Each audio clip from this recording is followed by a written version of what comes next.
የእውነተኛ ዛሬ የደመቀ ትልቅ መድረክ አምስተኛውን በጣም ከነበሩት ሁሉ ከፍ ባለ ደረጃ ጥሪውም አቀባበሉም ሰላሙም አብሮነቱም አንድነቱም በትክክለኛ የተገለጸባት የደቡብ ኢትዮጵያ ክልል መሪ አባት ርዕሰ መስተዳድር ክቡር ጥላሁን ከበደ ልዩ ስጦታ በአባቶች ይበረከትላቸዋል።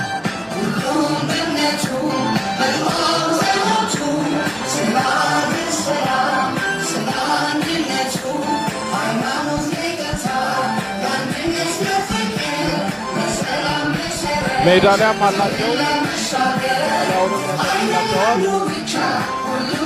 የሰላም ሜዳሊያ ነው።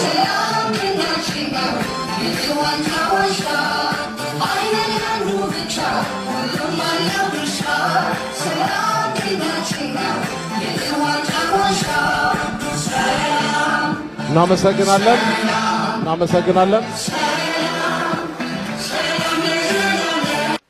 የጋሞ የሰላም አባቶች የቀለሷት የጥበብ ምድር የእውነተኛ ህብረ ብሔራዊነት መገለጫ ሁሉም ሃይማኖቶች በፍቅርና በአብሮነት መኖሪያ የፍራፍሬ መሶብ የተፈጥሮ ጸጋዎች መናገሻ ወደ ሆነችው አርባ ምንጭ ከተማ እንኳን ደህና መጣችሁ። ሀሹ ሰሮ ይዴታ ሀሹ ጋትደስ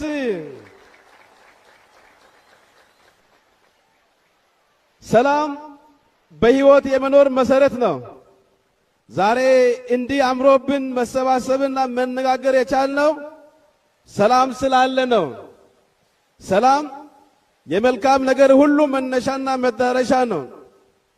አንድ ሰው እንደ ሰው ከሰው ጋር ለመግባባትን ይሁን ለራሱ ለመለወጥ የውስጥ ሰላም ያስፈልገዋል።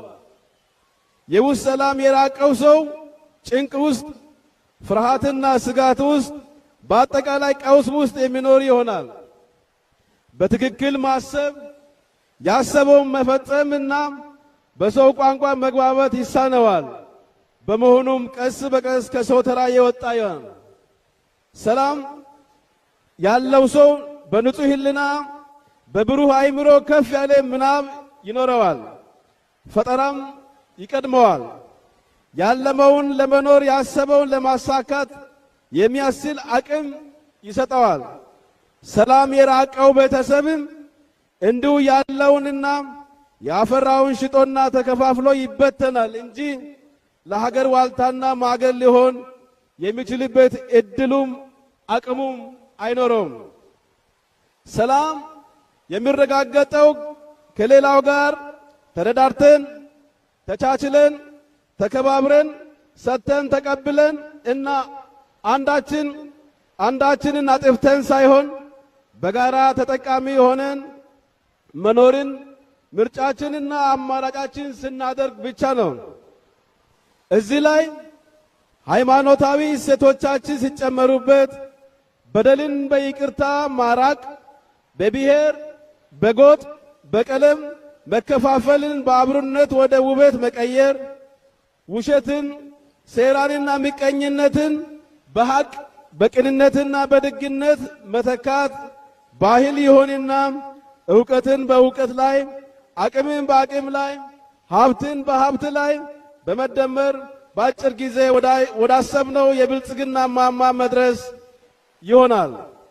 የናፈቅነው ልማት የተመኘነውን እድገት የለፋንለት ከፍታ የሚያግደን አይኖርም። ስለዚህ ዛሬ ከሰላም አባቶች ጋር ስለ ሰላም ምንሰብከው ስለ ሰላም ምናወራው ለኢትዮጵያ ከምን ጊዜም በላይ ሰላም ስለሚያስፈልጋት ለዚህ ታላቅን ፈጣሪ ስላደረሰን በድጋሚ እንኳን አደረሳችሁ አደረሰን እላችኋለሁ። ክብራትና ክቡራን፣ ታዲያ ሰላም ስላወቅነው ስለናፈቅነውና ስለዘመርነው ብቻ የሚረጋገጥ አይደለም። ውድ እንደመሆኑ ብርቱ ጥረት ከፍ ያለ መስዋዕትነትና ዋጋ መክፈልን ይጠይቃል። ሰላም ከፈለግን ከበደለን ሰው ጋር እያመመንም ይቅር መባባል ይኖርብናል። ለጊዜው እንጀራ ሰጥቶንም ድሎት ሆኖንም ክፉ ስራችንን፣ ሴራችንና ምቀኝነታችን ቆርጠን ከሕይወታችን ልናስወግደው ይገባናል። ይህ ትንሹ ለሰላም የምንከፍለው ዋጋ ነው። ስንቶቻችን ይሁን ይህችን ዋጋ እንኳን ለመክፈል የምንችል? ሰላም በስብከት ብዛትና መሻት አይመጣም፣ በተግባርና ዋጋ በመክፈል እንጂ። በዚህ ረገድ የሃይማኖት ተቋማትም ሚናችሁ ከማንም የላቀና የሚጠበቅባችሁ ኃላፊነትም ከፍ ያለ ነው። የኢትዮጵያ ሕዝቦች በእጃችሁ አለ። ዕውቀቱም በልምድ የዳበረ አስተምህሮቱም አላችሁ። ምን ያህል አስተምህሮቱ የሕዝብ ባህል ሆኗል የሚል ጥያቄ ከተነሳ ብዙ መስራት እንዳለባችሁና ገና ሩቅ እንዳለን አያጠያይቅም። አንዳንድ በሰፈራችን፣ በገጠር ከተማችን፣ በዞን በክልላችን ብሎም በሀገራችን የሚታዩ ከአስተምህሮቱ ያፈነገጡ ድርጊቶች አላስፈላጊ ዋጋ ከማስከፈላቸውም በላይ የልማት አቅማችንን የሚሸረሽሩ በመሆናቸው የሃይማኖት ተቋማት የሕልውና ጉዳይ አድርጋችሁ በመውሰድ ምእመናችሁን ወደ መርሆቻችሁ የመመለስና ወጣቱን ትውልድ በአስተምህሮት ማነጽ ይጠበቅባቸዋል። ሰላምን ለማጽናት እሴቱን መገንባት ይጠይቃል።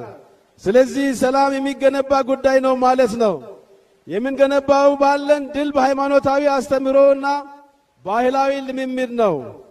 በዘር በጎሳ ተከፋፍሎ መናቆር፣ በራስ ወዳድነት ተጠፍንጎ ወንድምን ማሳደድ፣ በውሸት መስክሮ ፍትህን ማዳፈን፣ በተንኮልና በግፍ የማይገባውን መንጠቅ፣ በሴራ ወንድሙን ማጥፋትና መግደል፣ በአስመሳይነት ሁሉን እያጭበረበሩ ማለፍ፣ በወንድማማቾች መካከል ጸብንና መለያየትን መዝራት፣ ምቀኝነትና መጥፎ ቅናት በሁሉም ሃይማኖቶች የተወገዙ የተጠሉና ኃጢአቶች ናቸው።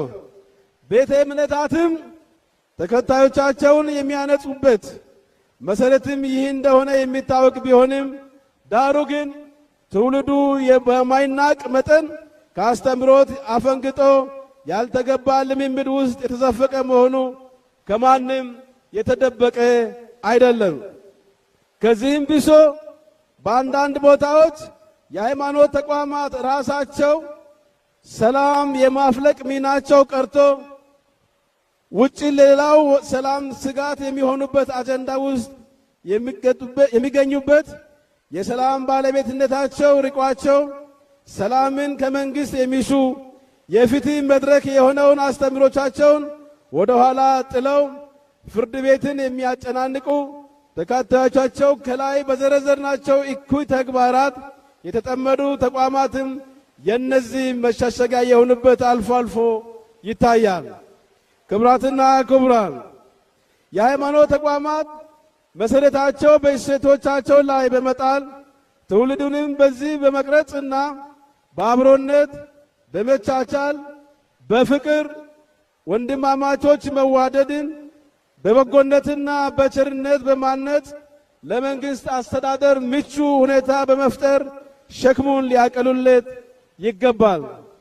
ተቋማቱ የሰላም፣ የፍትህ፣ የግብረ ገብነት ምንጭ በሆኑ ቁጥር መንግስት ፍትህን ለማረጋገጥ፣ ወንጀልን ለመከላከል፣ ሰላምን ለማስፈን የሚያፈሰው ሀብት፣ የሚያቃጥለው ጊዜና የሚያውለው ትኩረት ወደ ልማት በማሸጋገር ለሕዝባችን ልማት የሀገራችንን ብልጽግና በአጭር ጊዜ ውስጥ እንዲረጋገጥ ያደርጋል።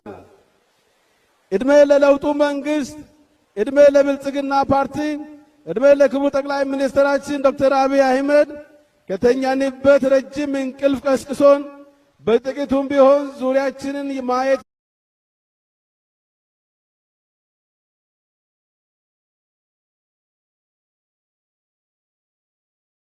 እንቅልፍ ቀስቅሶን በጥቂቱም ቢሆን ዙሪያችንን ማየት እንድንችል ገልጦልናል። ከመገለጡም ወዲህ ፀሐይ እንዳሽቆለቆለችበት ሰው እንደ ሀገር መሯሯጥ ጀምረናል። ሩጫችንም መልካም ፍሬ በዚህ በመቅረጽና በአብሮነት በመቻቻል በፍቅር ወንድማማቾች መዋደድን በበጎነትና በቸርነት በማነጽ ለመንግስት አስተዳደር ምቹ ሁኔታ በመፍጠር ሸክሙን ሊያቀሉለት ይገባል። ተቋማቱ የሰላም፣ የፍትህ፣ የግብረ ገብነት ምንጭ በሆኑ ቁጥር መንግስት ፍትህን ለማረጋገጥ፣ ወንጀልን ለመከላከል፣ ሰላምን ለማስፈን የሚያፈሰው ሀብት፣ የሚያቃጥለው ጊዜና የሚያውለው ትኩረት ወደ ልማት በማሸጋገር ለህዝባችን ልማት የሀገራችንን ብልጽግና በአጭር ጊዜ ውስጥ እንዲረጋገጥ ያደርጋል። እድሜ ለለውጡ መንግስት፣ እድሜ ለብልጽግና ፓርቲ፣ እድሜ ለክቡር ጠቅላይ ሚኒስትራችን ዶክተር አብይ አህመድ ከተኛንበት ረጅም እንቅልፍ ቀስቅሶን በጥቂቱም ቢሆን ዙሪያችንን ማየት እንድንችል ገልጦልናል። ከመገለጡም ወዲህ ፀሐይ እንዳሽቆለቆለችበት ሰው እንደ ሀገር መሯሯጥ ጀምረናል። ሩጫችንም መልካም ፍሬ አፍርቶልናል። ከረጅሙ እንቅልፍ ያደረብን ድባቴ ባለፉት 7 ዓመታት ለቆን በውስጣችን በተፈጠረው ቁጭትና በተላበስነው ወኔ በተሰራ አያሌ ስራዎች ዛሬ ስንዴን ከምንለምንበት ወጥተን የአያሌ ተግባራት ስኬት አርያ ወደ መሆን ተሸጋግረናል። ሀገራችን ኢትዮጵያ በማይገባ ደረጃ የቆየችበትን ዘመን ታሪክ በሚያደርጉ ስኬቶች ወደ ብልጽግና ለምናደርገው ጉዞ ማንሰራረት ጀምራለች። ክቡራትና ክቡራን፣ የዚሁ ማንሰራራት ማሳያ የሆነው የሰላም የመቻቻልና የብልጽግና ተምሳሌቱ ክልላችን የደቡብ ኢትዮጵያ ልክ እንደ ሀገራችን እምቅ የተፈጥሮ ጸጋዎች ባለቤት ነው። ክልላችን ባቀፈው ሕዝብ ቁጥር ሀገሪቱ ካሉ ክልሎች በሶስተኛ ደረጃ ላይ የሚፈረጅ ሲሆን ከ32 በላይ ብሔር ብሔረሰቦች ተዋደውና በአብሮነት ተጋምደው በፍቅር በመቻቻል በሰላም የሚኖሩበት ብቻም ሳይሆን ሀገሪቱ ላይ ያሉ ሁሉም ሃይማኖቶች ያሉ ከመሆናቸውም በላይ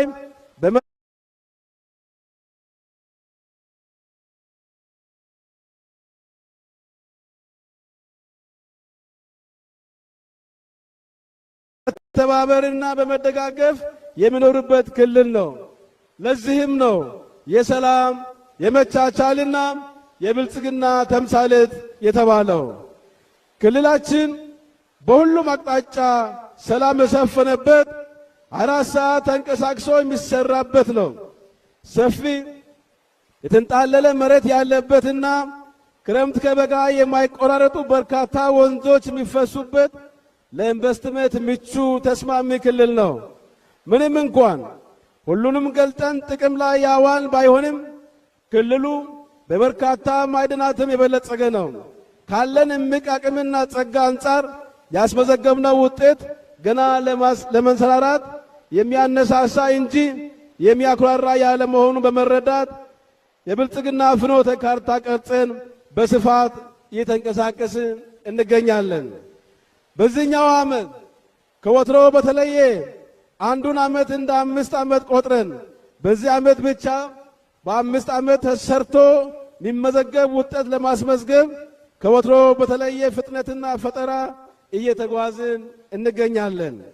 ልማቱ የጋራ ጥረቱም የጋራ በመሆኑ በዚህ ረገድ የክልላችን ሃይማኖት ተቋማት በሃይማኖት ተቋማት ውስጥ ይሁን እርስ በርስ ያለው መስተጋብር ፍጹም ጤናማና ሰላማዊ እንዲሆን የሃይማኖት እሴቶች እንዲላበሱ በማድረግ አለመግባባቶች ያሉባቸውን በአፋጣኝ በመለየት የማረም የማስተካከል ሰላም የማስፈን ሥራ በመስራት በዚህ ምክንያት የሚደፈርሰውን ሰላም ለማስፈን መንግሥት ከልማት ትኩረቱን እንዳይነቅል በማድረግ የበኩላችሁን ታላቅ ኃላፊነት እንድትወጡ በዚህ ታላቅ ጉባኤ ፊት ጥሬን ከአደራ ጋር አቀርባለሁ።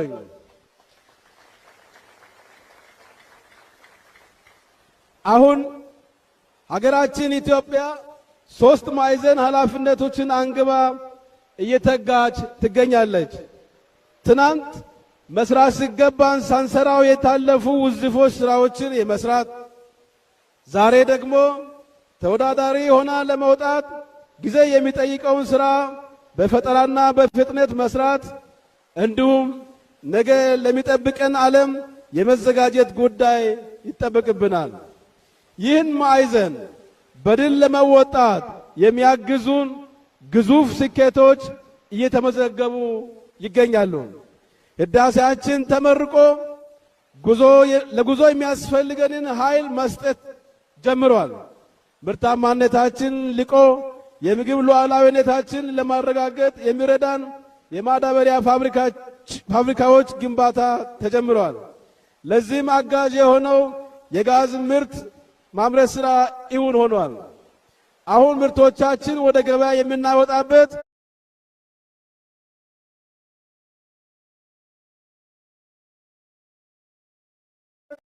በሌሎች በጎ ፍቃድ ላይ ያልተመሰረተ የራሳችን ወደብ ያስፈልገናል። ይህ ደግሞ በታሪክም በሕግም የሚገባን ነው። ይህንን ለማሳካት መንግስት አጀንዳውን ከተቀበረበት አውጥቶ ዓለም አቀፋዊ ተቀባይነት እንዲኖረው አድርጓል። በያዘው መንገድ በሕግና በሕግ አግባብ የወደብ ባለቤትነት ለማራገጥ እየሰራ ይገኛል። በዚህ ላይ በተለይ የሃይማኖት ተቋማት ማህበረሰቡን በማንቃት አጀንዳውን በአግባቡ ተረድቶ የሚከፈለው ዋጋ ለመክፈል የተዘጋጀ እንዲሆን ከማድረግ አንጻር ድርሻችሁ ከፍ ያለ ስለሆነ በዚህ አጋጣሚ መላው ኢትዮጵያዊ አንድ ሆነን የተጀመሩ አጀንዳዎች እንዲሳኩ ድጋፋችሁ እንዳለይ ጥሪዬን አቀርብላችኋለሁ። ዘንድሮ ሰባተኛው ሀገራዊ ምርጫ የምናደርግበት ዓመት እንደመሆኑ ምርጫው ሰላማዊ፣ ፍጹም ዴሞክራሲያዊ፣ ነፃና ፍትሃዊ እንዲሆን እየተሰራ ይገኛል። ከዚህ አንጻር የሃይማኖት አባቶች ምርጫ ቦርድ በሚፈልገው ቦታ በሚፈልገው ጊዜ ሁሉ ተገቢውን ድጋፍ በማድረግ የምርጫ ግቦች ተሳክተው እንዲጠናቀቁ የበኩላችሁ እንድትወጡ አደራ እላለሁኝ። በመጨረሻ ይህ ኮንፈረንስ በክልላችን እንዲካሄድ የመረጣችሁን የኢትዮጵያ የሃይማኖት ተቋማት ጉባኤ አመራሮች እንደ ሀገር ለጀመርነው የወንድማማችነት ትርክት ግንባታ ከፍተኛ አስተዋጽኦ እያበረከታችሁ በመሆናችሁ ለአባታዊ አበርክታችሁ ከፍተኛ ምስጋና በክልሉ መንግስትና በራሴ ስም አቀርብላችኋለሁ። ለዚህ ዝግጅት መሳካት ከፍተኛ ኃላፊነታችሁን ለተወጣችሁ የክልሉ ከፍተኛ አመራሮች፣ የክልሉ የሃይማኖት ተቋማት አመራሮች፣ የጋሞ ዞን አስተዳደር አመራሮች፣ የአርባ ምንጭ ከተማ አስተዳደር አመራሮችና በልዩ ልዩ መንገድ ለደገፋችሁ ባለሀብቶች፣ ለጸጥታ መዋቅር አባላትና አመራሮች፣ ለሚዲያ ባለሙያዎች ላቅ ያለ ምስጋና አቀርብላችኋለሁ። ሰላም የሁሉም ታላቅ ነው። በዚያ ስቴዲየም ሁሌ ስለ ሰላም ይሰበካል። በዚህ በጋሞ አባቶች ሁሌ ስለ ሰላም ይዘመራል፣ ይሰበካል፣ ይነገራል። ዛሬ ስለ ሰላም ለመናገር እዚሁ ስለተገናኘን ፈጣሪ ኢትዮጵያና ሕዝቦቿን ይባርክ፣ ሰላማችን ይጠብቅ። ሀሹ ሀጭቃማ አዝጋትስ ሀሹ ሀሹ ሀሹ ጋይስ